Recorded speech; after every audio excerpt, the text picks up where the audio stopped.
جیسا کہ ہم نے اکثر سنا کرتے ہیں کہ فلاں جگہ پر فلاں شخص زندہ ہو گیا، اس نے مرنے کے بعد کا حال سنایا اور پھر مر گیا۔ اسی قسم کا عذاب قبر سے متعلق ایک واقعہ گلگت میں پیش آیا، جس کے بارے میں بتاتے ہیں کہ ایک شخص قبرستان کے پاس سے گزر رہا تھا کہ اس نے کسی قبر سے یہ آواز سنی کہ مجھے نکالو، میں زندہ ہوں۔ جب ایک دو مرتبہ اس نے آواز سنی تو اس نے یہ سمجھا کہ یہ میرا وہم ہے، لیکن جب مسلسل اس نے یہ آواز سنی تو اس کو یقین ہونے لگا۔ چنانچہ قریب میں ایک بستی تھی، وہ شخص اس میں آیا اور لوگوں کو اس آواز کے بارے میں بتا کر کہا کہ تم بھی چلو اور اس آواز کو سنو۔ چنانچہ کچھ لوگ اس کے ساتھ آئے، انہوں نے بھی یہی آواز سنی اور سب نے یقین کر لیا کہ واقعی یہ آواز قبر سے آ رہی ہے۔ اب یقین ہونے کے بعد ان لوگوں کو مسئلہ پوچھنے کی فکر ہوئی کہ پہلے علماء سے یہ مسئلہ معلوم کرو کہ قبر کھولنا جائز ہے یا نہیں۔ چنانچہ وہ لوگ محلے کی مسجد کے امام صاحب کے پاس گئے اور ان سے کہا کہ اس طرح قبر سے آواز آ رہی ہے اور میت یہ کہہ رہی ہے کہ مجھے قبر سے باہر نکالو، میں زندہ ہوں۔ اس پر امام صاحب نے فرمایا، اگر تمہیں اس کے زندہ ہونے کا یقین ہو گیا ہے تو قبر کو کھول لو اور اس کو باہر نکال لو۔ چنانچہ یہ لوگ ہمت کر کے قبرستان گئے اور جا کر قبر کھولی۔ اب جو ہی تختہ ہٹایا تو دیکھا اندر ایک عورت برہنہ حالت میں بیٹھی ہوئی ہے اور اس کا کفن گل چکا ہے۔ پھر لوگوں نے کہ وہ عورت کہہ رہی ہے، جلدی سے میرے گھر سے میرے کپڑے لاؤ، میں کپڑے پہن کر باہر نکلوں گی۔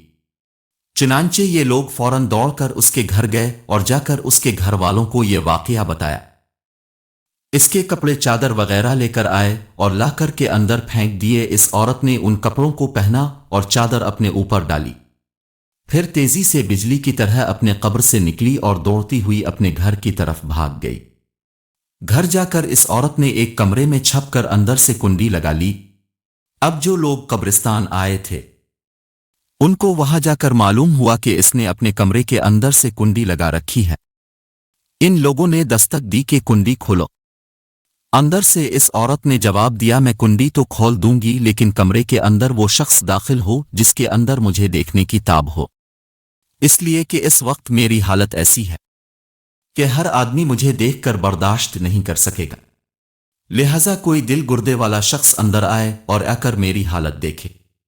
اب سب لوگ اندر جانے سے ڈر رہے تھے مگر دو چار آدمی جو مضبوط دل والے تھے، انہوں نے کہا کہ تم کنڈی کھولو، ہم اندر آئیں گے۔ اس نے کنڈی کھول دی اور کچھ لوگ اندر چلے گئے۔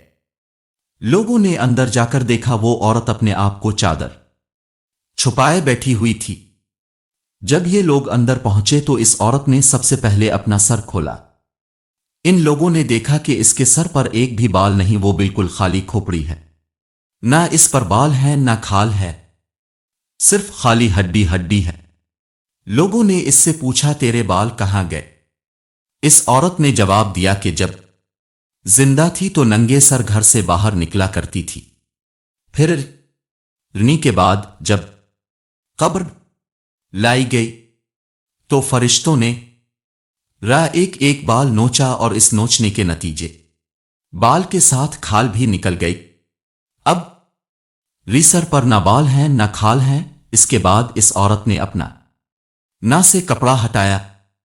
جب لوگوں نے اس کا نہ دیکھا تو اتنا خوفناک ہو چکا تھا، سوائے دانتوں کے کچھ نظر نہیں آیا، نہ اوپر کا ہونٹ وجود تھا نہ نیچے کا ہونٹ وجود تھا، بلکہ 32 کے 32 دانت سا میں جوڑے ہوئے نظر آ رہے تھے۔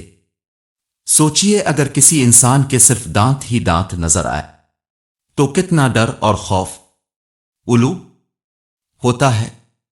اب ان لوگوں نے اس عورت سے پوچھا، تیرے ہونٹ کہاں گئے؟ اس عورت نے جواب دیا، اپنے ہونٹوں پر لپسٹک لگا کر نہ ردوہے کے ساتھ میں جایا کرتی تھی، اس کی سزا ہونٹ کاٹ لیے گئے، اس لیے اب چہرے پر ہونٹ نہیں ہے۔ پھر اس عورت نے اپنے ہاتھ اور پیروں کی انگلیاں کھولی۔ لوگوں نے دیکھا کہ اس کے ہاتھ اور پیروں کی انگلیوں ایک بھی ناخن نہیں تھا، الف انگلیوں کے ناخن غائب تھے۔ اس سے پوچھا، تیری انگلیوں کے ناخن کہاں گئے؟ اس عورت نے جواب دیا، ناخن پالش لگانے کی وجہ سے ایک ایک ناخن کھینچ لیا گیا، چونکہ یہ سارے کا کر کے گھر سے باہر نکلا کرتی تھی، اس لیے جیسے ہی رنی کے بعد قبر پہنچی تو ری ساتھ یہ لا کیا گیا